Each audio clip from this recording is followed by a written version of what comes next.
राहुल गांधी, जिन्होंने पॉलिटिक्स में अपनी एक अलग ही इमेज बनाई हुई है।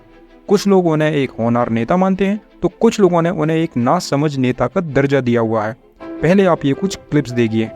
भगवान राम ने सबका आदर किया था, गलत जीएसटी तो लागू नहीं की थी ना, नोटबंदी तो नहीं की थी ना। प्रधानमंत्री यहां खड़े होते हैं, कहते हैं नारेगा जैसी बेकार योजना मैंने कभी नहीं देखी।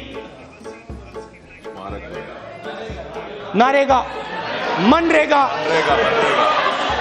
मनरेगा,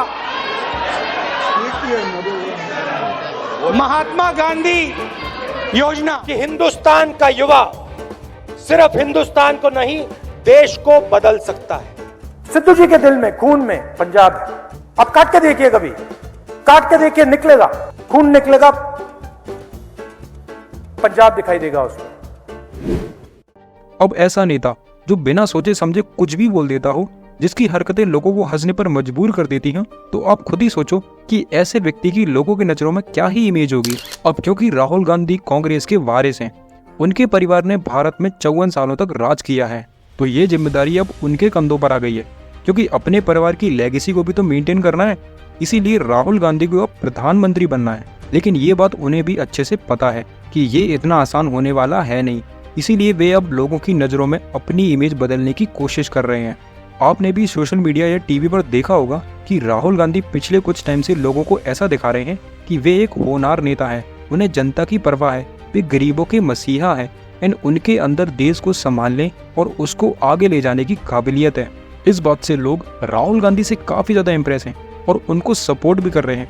लेकिन अब यहाँ समझने वाली बात यह है कि क्या राहुल गांधी सच में देश के प्रधानमंत्री बनने के काबिल हैं या नहीं? क्या वे नरेंद्र मोदी से भी ज़्यादा बेहतर हैं? क्या होगा अगर वे देश के प्रधानमंत्री बन जाते हैं तो क्या देश नई बुलंदियां छुएगा या फिर और नीचे आ जाएगा? Let's see. आगे इस वीडियो में हम इसी इम्पोर्टेंट टॉपिक पर बात करने वाले हैं। उससे पहले आप लोगों से एक छोटी सी रिक्वेस्ट है। वीडियोस बनाने में बहुत मेहनत लगती है, इसलिए अगर आपने चैनल को सब्सक्राइब नहीं किया है तो प्लीज सब्सक्राइब कर लो। सबसे पहले जानते हैं कि राहुल गांधी देश के प्रधानमंत्री बनने के कितने काबिल हैं।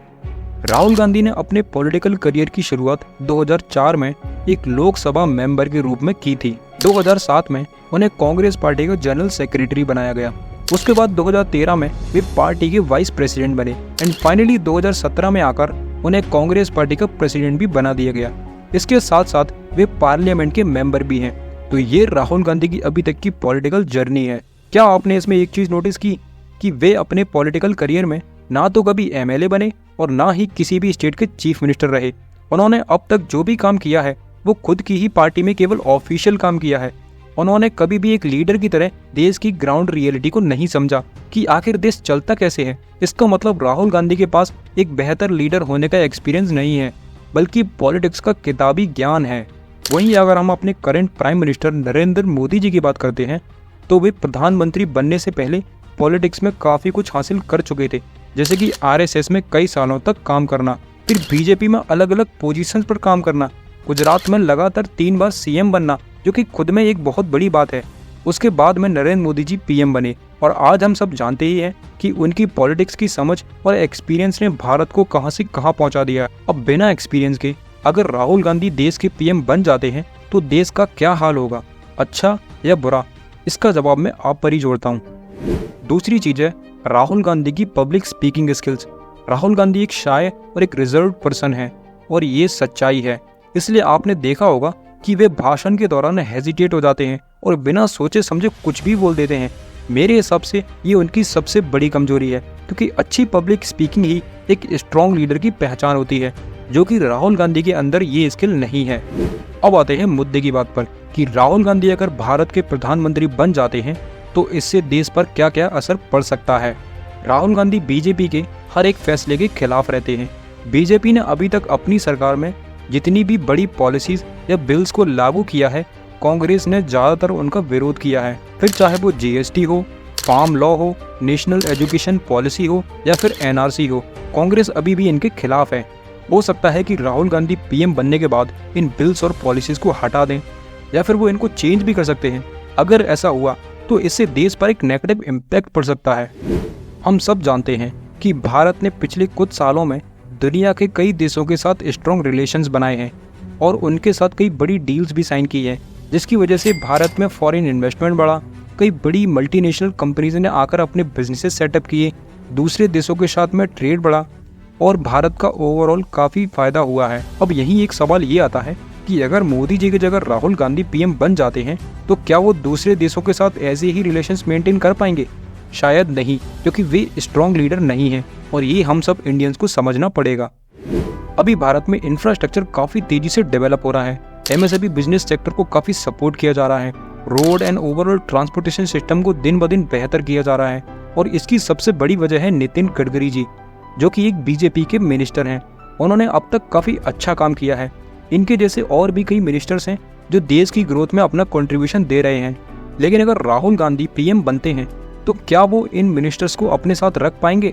बिल्कुल भी नहीं, क्योंकि हर एक पार्टी अपने खुद के मिनिस्टर्स बनाती है, जिससे एक बात होना तो तय है, इससे कंट्री की ग्रोथ डेफिनेटली स्लो हो जाएगी और ये भी हो सकता है कि देश के कई अलग अलग सेक्टर्स में इसका नेगेटिव इम्पैक्ट पड़े। अब जो कुछ भी होगा वो एक देखने वाली बात रहेगी। ओवरऑल अगर आप राहुल गांधी को अच्छे से समझने की कोशिश करोगे तो आपको पता चलेगा कि एक्चुअल में उनके अंदर एक स्ट्रॉन्ग लीडर वाली क्वालिटीज नहीं है, जो कि एक प्रधानमंत्री के अंदर होना जरूरी है। फिलहाल राहुल गांधी पिछले कुछ टाइम से काफी पॉजिटिव दिख रहे हैं। उन्होंने पहले से खुद को काफी इम्प्रूव भी किया है।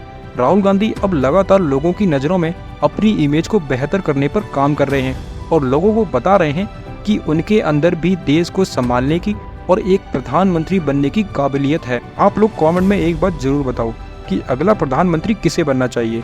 क्या फिर से मोदी जी को बनना चाहिए? कुछ लोग नितिन गडकरी जी को भी बोल रहे हैं, या फिर अब राहुल गांधी को प्रधानमंत्री बनना चाहिए और क्यों? कमेंट में बताओ। इस वीडियो को हम यहीं पर खत्म करते हैं। वीडियो इन्फॉर्मेटिव एंड वैल्यूएबल लगी हो तो लाइक जरूर करना और प्लीज चैनल को भी आप लोग जरूर सब्सक्राइब कर लो, क्योंकि मैं ऐसी इन्फॉर्मेटिव वीडियोस आप लोगों के लिए इस चैनल पर लाता रहूंगा।